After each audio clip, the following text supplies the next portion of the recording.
Okay, welcome everybody. Today we're going to talk about how to inject new growth into plateauing CRO programs. This is the third in the Fresh Egg, Fresh Thinking webinar series.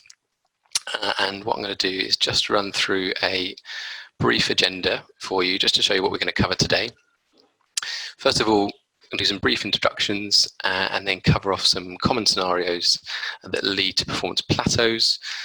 I'll look at that local versus global maxima concept, but in the real world. And then we're going to touch on looking at more deeply into iterative versus innovative test ideas. And then we've got a bit of time at the end for Q&A. We'll see how we get on with time, but allowing about 10 to 15 minutes for that. So, some brief introductions. Now, you may have noticed that Milena is not with us today. Unfortunately, Milena received some personal news on Monday that meant that unfortunately she'd not be able to take part today. Our thoughts are with Milena, and we do hope to have her back for one of our future Fresh Thinking webinars. We do have myself, Duncan Heath. I'm a strategy director here at Fresh Egg, and I specialise in conversion optimisation. I've helped a fair few brands over the years, people like Vodafone Australia, Dixon's Carphone, and the Open University, launch and grow their optimisation programs. We've also got Victoria Stead, who I've known for many years, and she is the Digital Optimisation Manager at the Open University, which is the largest university in the UK and provides world-leading and flexible supported distance learning. She's had more years in digital experience, than she cares to mention, both digital client side and agency, and she actually established the OU's optimization program around 5 years ago. Finally, we have Paul Knutton. Now, Paul has about 20 years e-commerce experience in retail, travel and service verticals. Paul is the Global Consulting Practice Director at Monetate, helping clients formulate ideas and implement and support those personalization and optimization initiatives across the Monetate platform. For those guys who don't know the Monetate platform, they're a global leader in personalization software for consumer-facing brands and now part of the Kobit personalized commerce cloud. Okay, so the introduction's done. I'm now going to move on to looking at some of those common performance plateau profiles that we typically see when we come across brands that need some optimization support, especially when they're seeing those plateauing performances. First, by far the most common we see is those that have early success in their optimization programs, perhaps picking off those low-hanging fruit tests. And then the results start to tail off to a bit more of a plateau.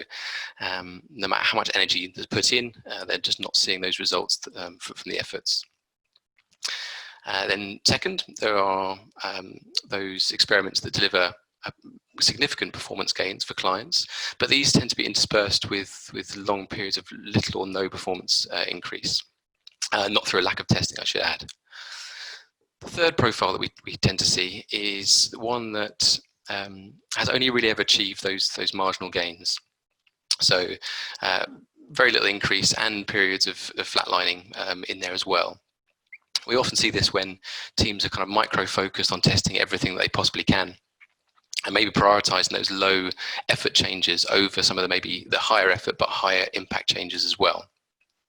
It's worth pointing out that these profiles are not always negative. It's not always possible to change them, of course. So if you're working on a heavily optimized site, for example, marginal gains might be the only possible thing to achieve. But more often than not, when you scratch below the surface a little bit, there are typically some underlying problems or unrealized opportunities that are holding these companies back.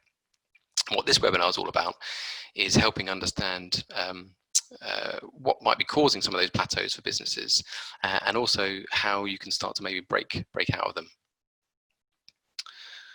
Okay. So this is looking at the first up, the global versus maxima versus local maxima, sorry. Now, many of you have probably seen some sort of version of this illustration. And what it represents is that it's possible with iterative testing that you're only optimizing for what we call the local maxima, which is the top of that small mountain there you can see. And it might be that you're just refining through optimization work the wrong base design or the wrong base proposition, and so you're really limited in terms of what growth potential you have. Whereas in order to reach your global maxima, it might be necessary to do more innovative testing to effectively find the right mountain to start climbing. And of course, if you're climbing the right mountain with your core base design working for you, then you can achieve much bigger rewards. So if you're seeing a bit of a plateau in your testing performance, one of the reasons it might be that you're reaching the top of your kind of local maxima for that page or for that user journey that you're working on. And you need to do more innovative testing to take that leap forwards to a design that has more potential ultimately. Now, I should also point out that global maxima is never a static point. It's not a kind of get to this point and then you're done with optimization. It shifts as technologies change and improve, as competitors come and go into the market, as user needs change, etc. There's always room to keep improving because the market is always changing and technology is changing. Now, when we started working with the Open University around 5 years ago, there were certainly some quick win optimizations, but we spotted that there were also opportunities out there for more innovative solutions as well. So at this point, I'm going to hand over to Victoria at the Open University to discuss some of those more innovative ideas that came out. Thanks, Duncan. So what I want to talk you through is just an example of, this was actually our first test that we did when we launched our CRO program at the OU a few years back, and it was on our qualification pages. If you go back a step there, Duncan. There we are. So that was what our qual page looked like at the time. So this is effectively our product page. So it's got it's a key information page, but also a key conversion page, because this is where we are converting people to either inquiries, so they're requesting prospectus, or through to registration. So they had evolved for some time without really much user-centered design input. And so when we did our original kind of audit of the pages for the program, we found that these had the hypothesis to improve these had the highest priority score in our test plan. So we'd predicted that changes we made to these pages would have a high impact. And as Duncan says, there are lots of other iterative things that we could have done at the outset. So really, what was the reason that we chose to do an innovative test for our very first split test of the program, which could have been quite risky, because these were quite sacred pages really for us to do anything with it. So there are a few different reasons for that. We had a lot of insight, both quant and qual, analytics, heat maps, user research, and really just heuristically looking at this page, you can see quite a few areas for improvement. So things like we'd found that the information box there on the right was very long, pushing content down the page. The big registration call to action box looks a bit like a footer. So the scroll depth of this page, people weren't noticing underneath. So on the other side there, there's tabbed content. Tabs don't stand out very clearly. And that is where really all that really important kind of compliant and really interesting content about what the course involves is sitting, and that wasn't getting the engagement that it needed. Our primary goal for this was increasing conversion, so increasing inquiries, people registering for a prospectus. So we had lots and lots of insights that gave us confidence that any changes would improve the experience. And what was really critical was that we had senior stakeholder support. This was the beginning of the program. So this was really a critical enabler to allow us to be a little bit riskier, a little bit daring right at the outset.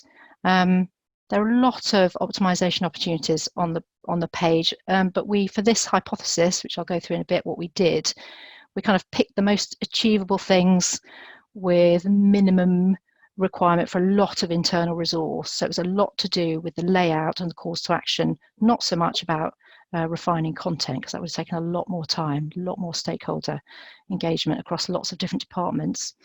And like I say, the primary goal was inquiries, but this also gave us an opportunity to explore engagement with content and really demonstrate the kind of scope of things that we could do with experimentation. So if you move on to the next slide, Duncan, that'd be great. We had enough traffic on these pages to be able to test three different challenges, which again sort of helped show the importance of having design input on these pages and the scope of things that we could experiment with. So the first challenger here, you can see that we've kind of just used pretty fundamental design principles of grouping, calls to action, making the tabs there stand out. There's done some relabeling of the course summary box there, and just making things a bit more prominent. There's quite a lot of other things going on as well, some copy tweaks that you can't see from this screen grab, but quite a few different fundamental changes going on with the page layout there. And then if you click again, Duncan, the second challenger, it's basically the same as that, but moving the calls to actions group together onto the left, because we know people read left to right, so just to see whether that showed any difference. Challenger 3 was a little bit more innovative still, which was grouping the calls to action at the top in a sticky CTA bar. So that gives you a bit more space beneath there for the tabbed content to stand out, and maybe room even later for more tabs perhaps. So they were the three different challenges that we did. And then can't go into exact results. Oh, yeah, I forgot about this one. Thank you. We also added another call to action. So we just previously had 3 calls to action: request a prospectus, add to your study plan, which is now called shortlisting, and registration. And we wanted to give users the option to actually just ask a question if they weren't quite ready to commit. And they might want to ask a question. So we added another call to action there: inquire about this course, and a form. So we had to do quite a bit of managing data flows and things like that as well. So it was a fairly involved test to build. So yeah, if you click to the next one, Duncan, thank you. So I've used this bar chart because I can't show you the exact numbers, but like I say, our primary metric, our primary goal was inquiries. So we saw a really big, lovely fat increase in all the inquiries put together. Content engagement, so actually engagement with those tabs that before were dropping right off the bottom of the page and not very noticeable, went up massively. That's the blue bar in the chart there. In Challenger 2, the only thing that dropped down was one of the inquiry methods, add to your study plan. That dropped down too. And if you go on to the next one and the third one, Duncan, all of the challengers actually had similar results, except for the Challenger 3 was the very best performing version. So what we could do is then we just did a very quick iteration of Challenger 3. So we still maintained our big uplift in roll-up inquiries, but we repositioned that study plan call to action and moved that to the sticky call to action bar at the top. So that little black box there that shows it reduced inquiries to that. We flipped that up, so everything was positive and really big numbers. So it's a really good way to kick off and worth taking the risk to kick off the optimization activity that we were doing. Move on to the next one. So we have gone on a bit of a journey with this page. So like I say, the very first test that we did was this sort of big circle is showing that's an innovative test that we did, complete page redesign.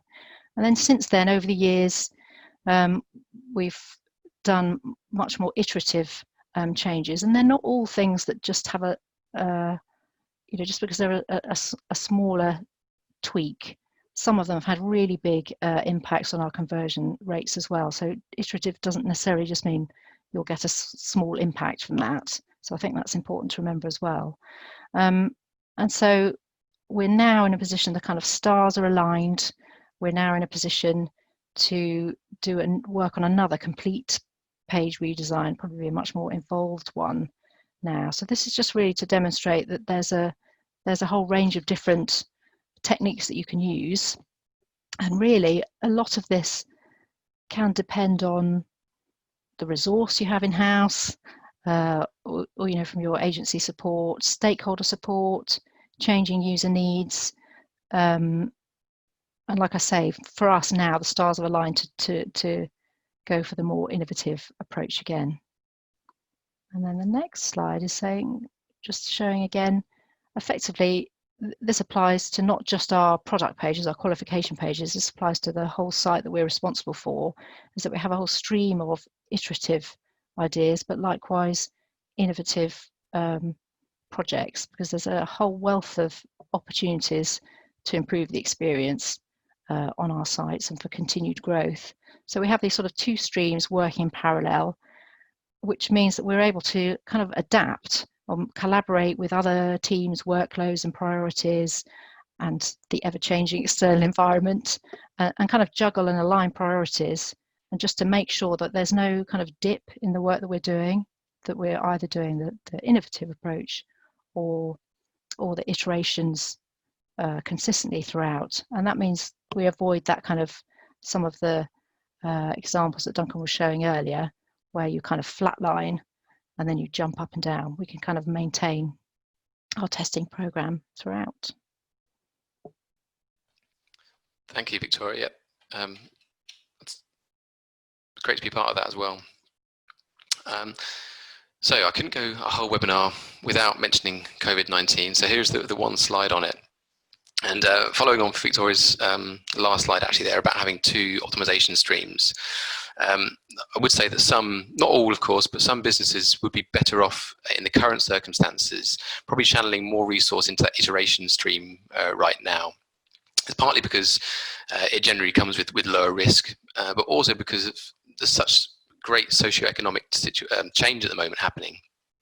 And user needs are changing so rapidly for a lot of businesses that there's a need to be a bit more reactive, and those smaller, quicker tests can allow that. So as I say, not for all businesses, some actually should be going the more innovative route if they are potentially struggling.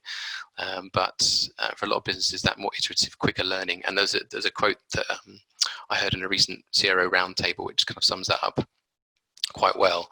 If there's ever a question mark around whether you should be testing a tool right now, I think that quote sums it up really as an answer, because when during times where we know so little about what's going on and how people are going to react to change, testing is one of the few things I think we can do to get more clear answers. Okay. So that said, of course, innovative tests still have their value, and what I'm going to do is go through a couple of ways that you can come up with a bit more innovative solutions within your testing. Now, there are lots of blog posts and videos out there that will take you through those techniques to do creative ideation sessions and exercises, things such as divergent thinking, and they all have their place, absolutely. But the tips that I'm going to give are, I think, things that are even more simple than that, that you can apply pretty quickly. The first is to combine all your hypotheses. Now, when you research how users are experiencing a page or a journey, you normally come up with a whole bunch of different hypotheses relating to numerous parts of the page. So you might have hypotheses around changing the imagery, others on how the pricing is displayed and presented, more on layout, adding social proof, etc. There's obviously benefits to testing all these elements separately. And as optimizers, we typically, we're all about limiting the variables and maximizing learning. However, there's a really useful exercise that we find that helps generate more innovative solutions, and that is by combining all your hypotheses into one test and then seeing what kind of design you come up with ultimately. And the reason this is so valuable is that when you optimize all individual components separately, you quite often run into blockers around dependent elements.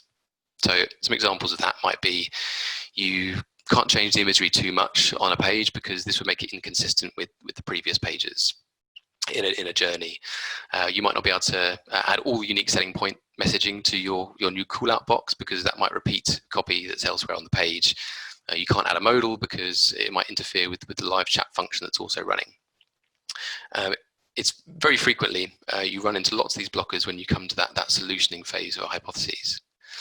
But when you combine all your hypotheses into one test, ultimately, you often break down a lot of those barriers, because you allow yourself to be able to optimize lots of different interdependent elements. So you kind of release the shackles, if you like. You don't ultimately have to run with a variation that includes all of your ideas in one go, of course. You might end up dialing it back a little bit. But I guarantee you'll come up with solutions that you wouldn't have been able to develop with a more iterative approach. You would have iterated everything in line with everything else on the page, but you wouldn't have been able to take those bigger leaps. And yes, you'll definitely sacrifice some learning by doing that. But you can always run those iterative tests on the separate components later, once you've made that leap into the design that allows you to reach that more global maxima. And that basically is the approach that we took with the Open University took in that first optimization of the qualification page. It was effectively a wrap-up of lots of different hypotheses, lots of things we wanted to improve about it, that enabled a bit more of a bigger change on the page. And then what followed was lots of iterative testing on some of those specific components we needed to learn a bit more about.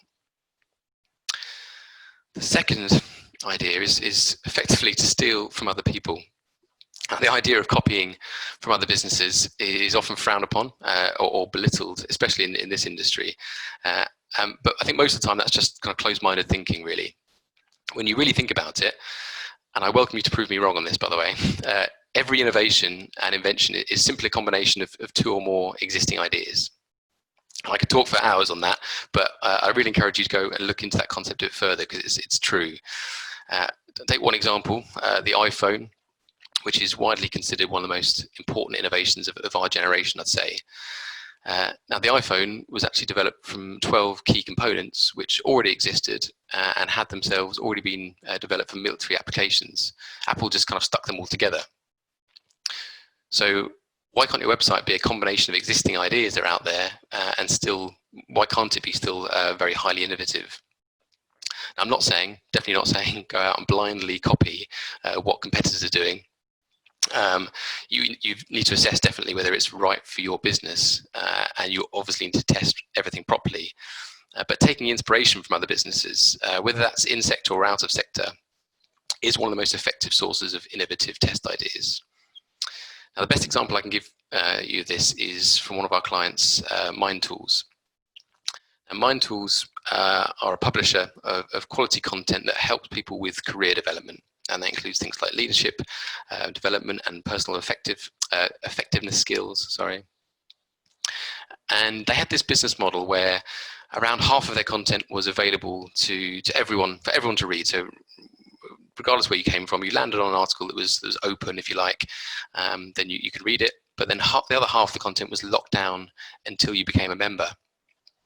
And we worked with Mind Tools on some test ideas and agreed on testing a model whereby basically all users were given access to a certain number of articles per month, after which a paywall came down and the user had to sign up for a paid account. And this is called smart metering, and it's an idea that was shamelessly stolen from digital publications such as the Financial Times, who've been using it for quite a long time to great success.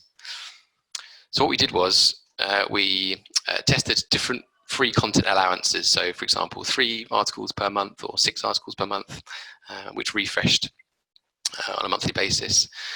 We also included lots of different interstitial prompts to explain the proposition to users a bit more if they weren't aware of how it worked. And then we could also encourage people to sign up along that journey as well.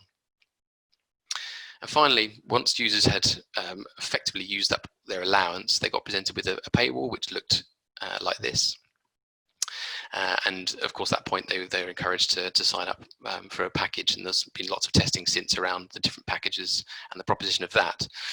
But this innovative solution, which was stolen from another website, generated almost a 20% increase in signups. And I can't talk about any specific financial impact of this, but in my 12 years or so at Fresh Egg, it's still one of the most valuable tests that I've ever had the pleasure of being involved in. So very significant.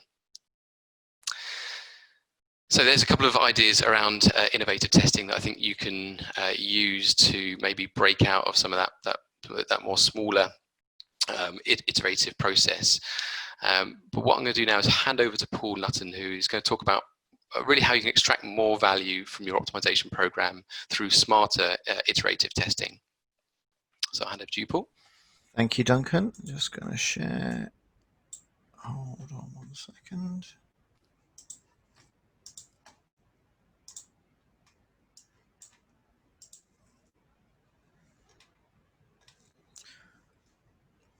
Okay, thank you, Duncan. We're going to talk now about iteration and how you might want to consider testing to your different segments. The idea is you've run a test and what to do next. You know, you might have had a test with a positive or a negative or a flat result, and you want to iterate and you want to continue to see results, or you want to build on those learnings and make improvements. And one of the pieces of advice that we at Monetate give to clients in these scenarios is to drill down into the data and look at if there's any different segments within your test audience. And in this next slot, we're going to walk through some of the different areas to look at within your analytics solution and some example experiences to look at in common scenarios. So this is the typical cycle of an experiment that follows a continuous improvement methodology. If we start in the top right, you'll use your analytics tools that are available to you to find some actionable insights to base your initial test hypothesis on. And then you've moved into running your experiences on your website, and then into measurement and studying the analytics to see how your experiment went. But however that experiment went, you know, uplift, downturn, or the worst case scenario, no difference at all, you'll look at your data and you'll find some actionable insights as the cycle begins again. In all these situations, it may be beneficial to look at how the different segments performed and see if it's worth iterating and changing your hypothesis using personalization. So let's begin by concentrating on the measure and iteration parts of the cycle. You'll want to look at the results of your experiment firstly within your testing platform. So when we test with the standard A/B test, you know, we use maths, we use those lovely things like statistical significance and confidence, and they are used to imply what is true about the real world.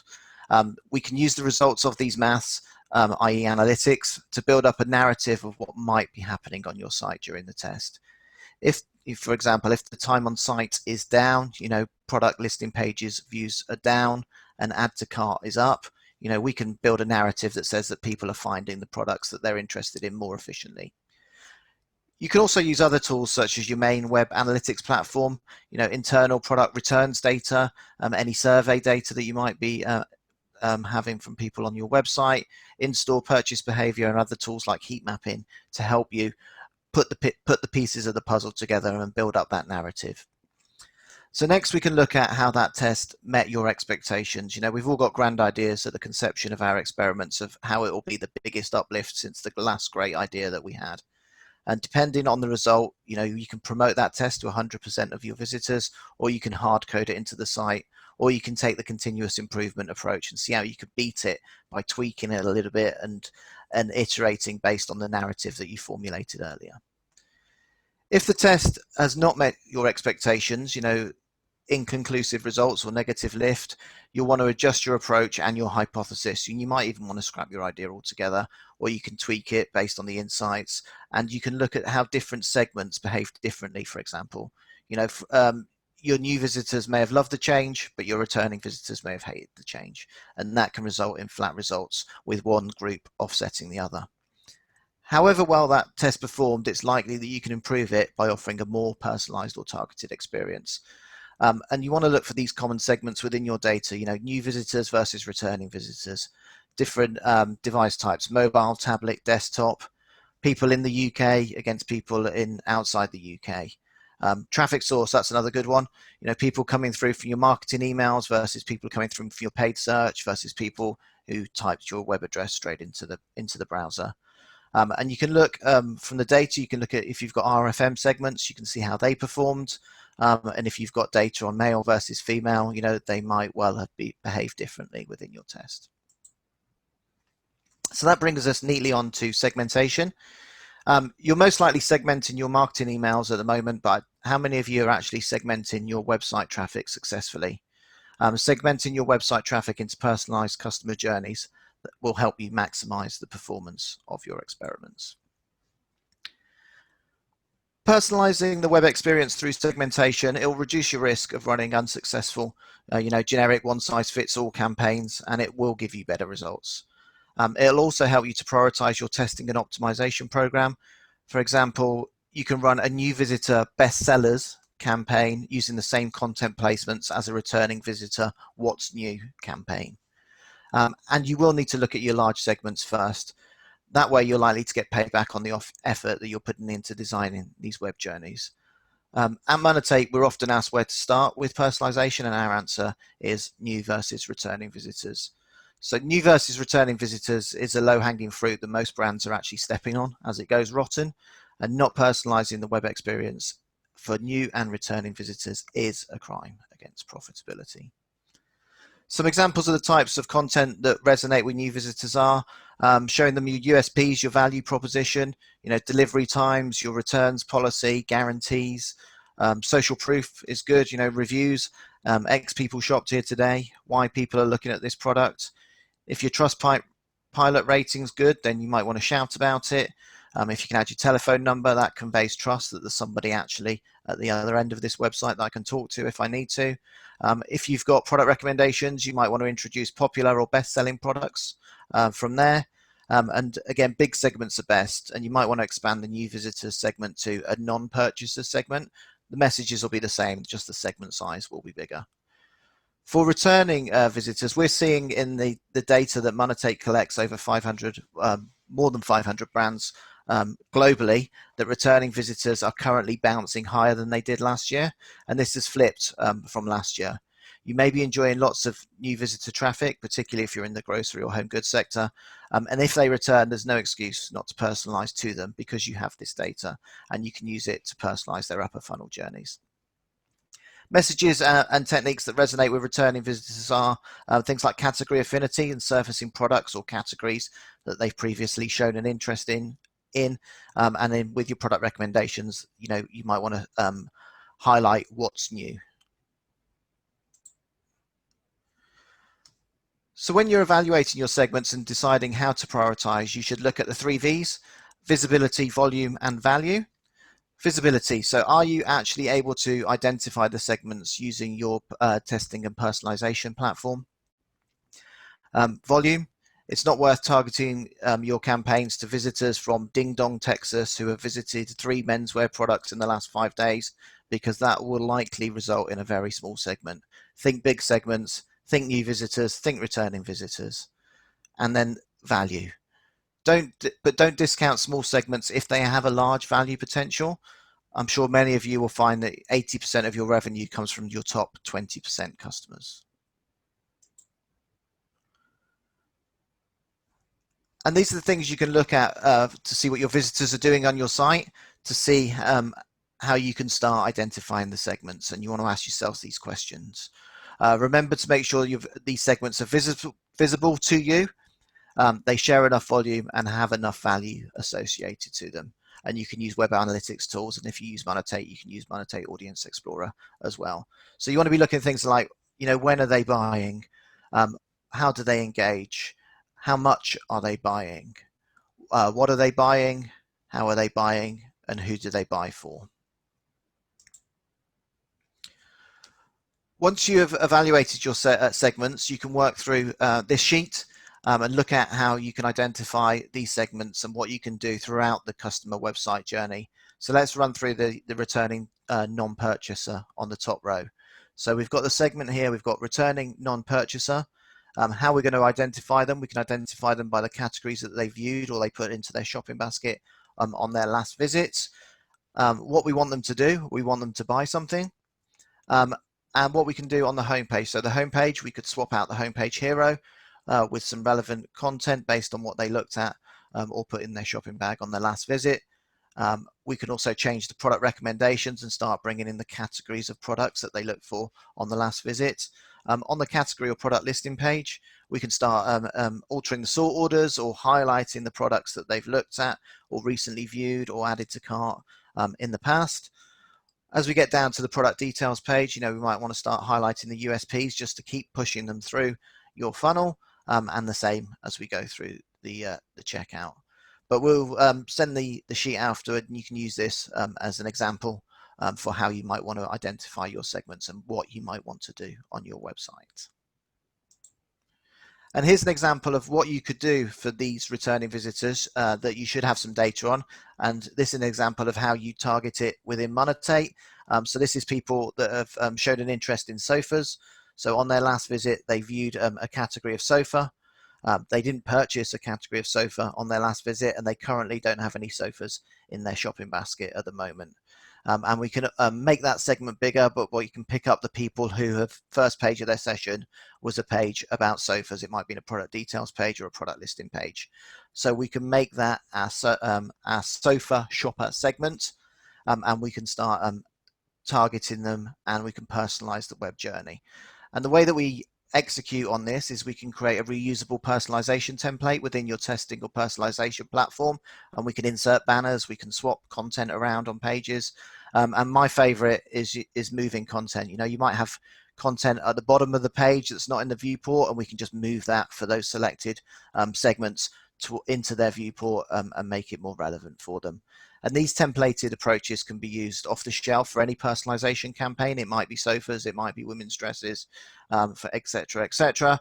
And you can use them across your website, and you'll want to reduce, you know, the maintenance that your teams have to have, and we don't want to have a maintenance overhead to run personalization campaigns. And if they use reusable actions within your platform, that will make it a lot easier for them. We want to keep it simple, and we want to keep it scalable. So when we've established a category affinity or a category that we think the visitor's interested in, what we want to do is remind them why they came to the website in the first place. We can reduce bounce rate. We can put some sofa content on there in place of the homepage hero. We can put product recommendations in if you've got slots. You know, the first one might be the recently viewed sofa. The next one might be people who also viewed this sofa. And with the aim being to chase them to the edge of your website with sofa content until such time as they add a sofa to the shopping basket. And we don't just want this on the landing page. You know, we want to carry on through the journey and carry on the message for sofas. And this example is, you know, I've come in for sofas, but I've got distracted with cardigans. Who doesn't? And I've got to the bottom of the product listing page. I haven't found a cardigan, but oh yes, I came for sofas.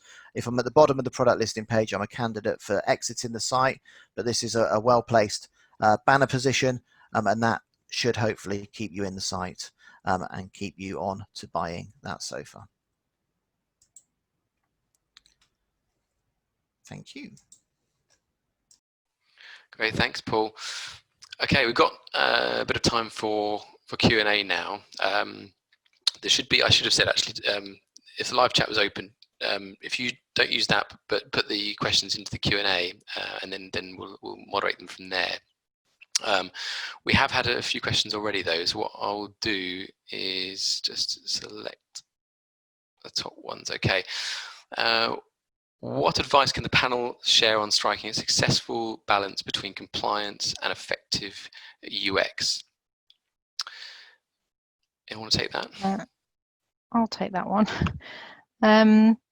Yeah, so we quite often have you know, business needs that are related to compliance, and what I found is it's a lot to do with really just stakeholder engagement and helping those people perhaps in your finance department or something like that understand that even if something that you're presenting, some content you're presenting is compliant, if the user doesn't understand it or doesn't engage with it, then it's going to cause a problem at some point in the journey.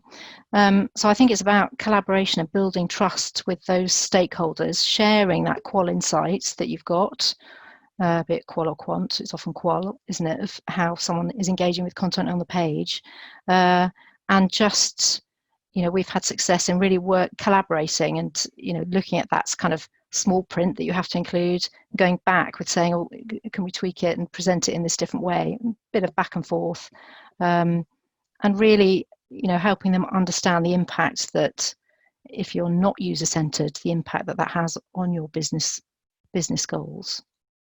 Does that answer the question, you think? Definitely, yeah, thank you, Vix. Yeah. Okay, another question here. How do you maintain momentum with testing when traffic levels are low? I'll take that one if that's okay. Yeah. So traditional A/B testing, you know, that's based on classical statistical models and uses those cool groovy things like statistical significance and confidence.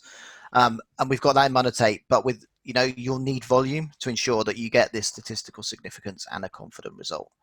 So in Monetate, we have standard testing that you'll need a certain amount of traffic. If you look at areas where you might not get enough traffic or it might take too long to get a result, we've also got a dynamic testing capability. So this uses Bayesian logic. So this makes decisions under uncertainty and it adjusts the traffic in real time to the winning variant. And that's an ideal in areas of your site with lower traffic, and it minimizes your cost of learning when compare that to a traditional A/B test. Okay, thanks, Paul. Okay. Another question, what is your view on so-called high velocity testing and the stance that it's generally a good approach, i.e. increasing test rate as a KPI of the program to avoid plateaus? And where do you see this being a recommended approach? I think I can come back on that. So this idea, this algorithm, or it's not equation, sorry, that test velocity multiplied by win rate equals growth rate is quite well publicized. And there are two sides to that equation, of course, so quantity and quality. What people often take from that equation, though, is that if they can increase their test velocity, they'll see greater returns. And they often ignore the other half of the equation, which is, or they just assume that basically their win rate will stay the same. If you're running poor tests, increasing the velocity of that, it's just going to mean you have more crap tests being shipped ultimately, and probably more false positives as well. So you really don't want to be scaling that up. If you've got good win rate, assuming you're going to be able to keep that going when you increase velocity is often wishful thinking as well. I think the good tests, when you look at them, require good research, good creative sessions, good design, good test build, good analysis as well, and all those things take time really.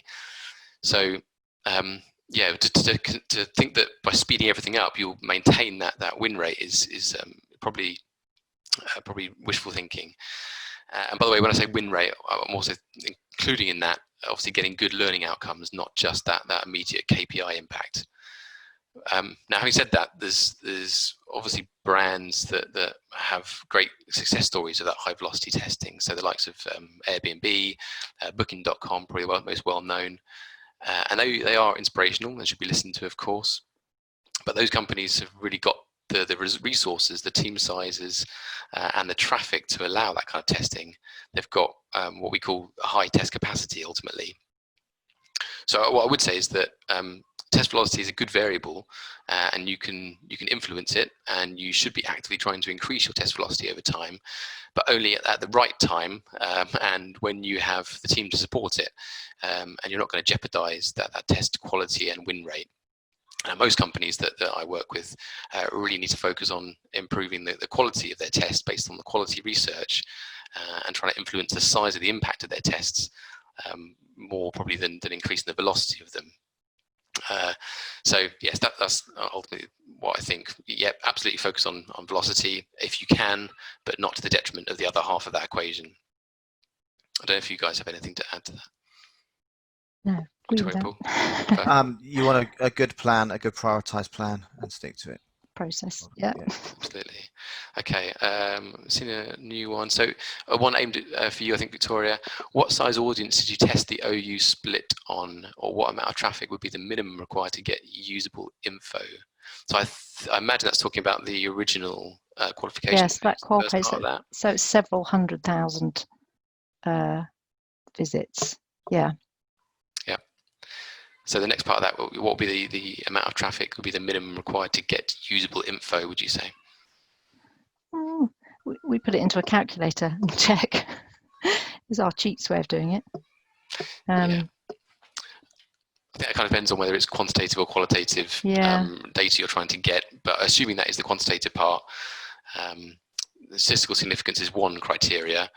But then you're also looking at whether that test allows for the business cycles that naturally occur, and also, of course, that there's you're not still getting flux in terms of the results in that test. So you've got some steady results for a decent period of time. But ultimately, we're testing to Vix, you test to a 95% significance, don't we? OU, and 80% power. Mm-hmm. Okay. How do you recommend handling the death of third-party cookie /ITP2, especially in regards to personalization? I love an ITP2 question. So I could get quite into it, so stop me if I do. So ITP2 and I think 2.1, we can put the cookie into local storage and that problem goes away. I think ITP 2.2, you can't do that. So so Monetate relies on cookies, but we also store the personalized data against a customer if we can get that customer identification event. So if they identify again, we don't lose any of the personalization data, but that's only if you serve your cookies from JavaScript, and at Monetate we can give you a small bit of code that allows you to serve the Monetate cookie yourself, and then that problem goes away completely. Perfect, thank you, Paul. Okay, another one here. What is your how to benchmark A/B test success or testing success when COVID-19 has dramatically increased or decreased conversion rates? Either of you want to take that? I can start. Go for it. So we're testing at the moment in week 10 of a global pandemic, so we know what works during week 10 of a global pandemic, which hopefully won't be that useful in future.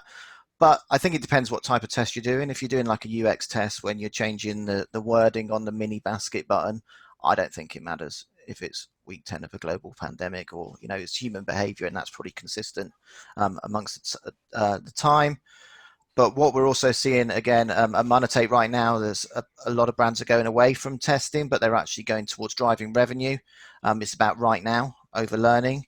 And they're more and more using machine learning and the dynamic testing capability I spoke about on the a couple of questions ago. So it adjusts the traffic in real time towards the winning variant, and that reduces any risk. And it also adjusts in real time. So if things change, then it will adjust the traffic accordingly, and it will maximize the revenue. You will get some learnings out of it, but depending on the type of test, it depends how much you want to rely on those learnings. I think I'd just echo that. We're at the Open University now getting a lot, quite big increases in traffic as a result of the circumstances. So we're actually, there are still lots of things that we need to do to improve the experience. We just have a bigger audience to improve that experience for. So we are busier than ever actually at the moment. Okay, one more question. All the questions will get answered we'll basically publish this webinar on our page on the Fresh Egg site with all of the questions and answers on there. But I'll take this one as the last one. How do you respond to the challenge? Why don't I see a difference in my analytics? To be clear, this isn't a challenge about I see a 5% uptick in the split testing tool and I expect a 5% uptick in analytics. It's more about either no impact or minimal changes after the winning variant has been put live. We approach this in a number of ways, but I'm keen to hear different ideas on it. Any of you guys got any thoughts on that? I can say from my experience that firstly there's a bit of a misunderstanding quite often that a test that reaches 95% significance is going to deliver the impact that's measured during that testing period. So let's say you get a 20% increase in conversion rate of inquiries, that will translate into 20% increase ultimately of inquiries when you set it live. You're not saying basically that you're 95% confident that it's 20% increase. You're 95% confident that the variation is going to beat the original by some amount. So there's obviously a need to probably think about this is during this testing period, but is it replicable ongoing? And there's a case for obviously running tests at numerous times over different periods to see if it repeats and you get the same kind of results. What I would typically do is with very, very low impact tests, so you're talking, well, let's say a few percentage points, and that translates to kind of minimal value, but worth still putting live. I'd probably try and scrutinize that a bit more. Maybe run it for longer than you expect to need to run it for, to get additional data to make sure that actually that confidence that you saw originally continues ongoing. I'd also say that with those larger tests that you're working on, don't expect that the exact result to translate into your impact. So if it's 20% increase, but there's a standard deviation of that within, let's say, 10%, present that as a bit of a range to say worst case scenario based on the minimum standard deviation of this is kind of what we expect to achieve. If everything occurred as a testing period, though it might be a 20%, but let's be realistic, let's take that minimum level and have a worst case scenario, and more often that then translates into your ultimate results a bit more directly. I don't know if you guys from maybe a brand point of view, Vix, you've seen that. I suppose we've the way we're sharing our results. Initially, I was sharing quite sort of simplistic results, which would encourage people, I guess, to leap to that conclusion that means, we'll carry on with that uplift throughout. So we've started, being a bit clearer, still trying to keep the key message so people don't get lost in the statistics, but trying to present that confidence levels when we're presenting about the results from, sharing results from tests. So that is helping. Okay. Perfect. All right. I think we'll leave it there then. The slides from the presentation and the recording will be shared to everyone who signed up to the webinar. And as I say, we'll have a landing page set up on the FreshX site with the recording and also with all the questions and answers on there. So thank you to Victoria, thank you to Paul, and yeah, I hope you enjoyed it. Thank you very much. Thanks, Duncan. Thanks. Bye-bye.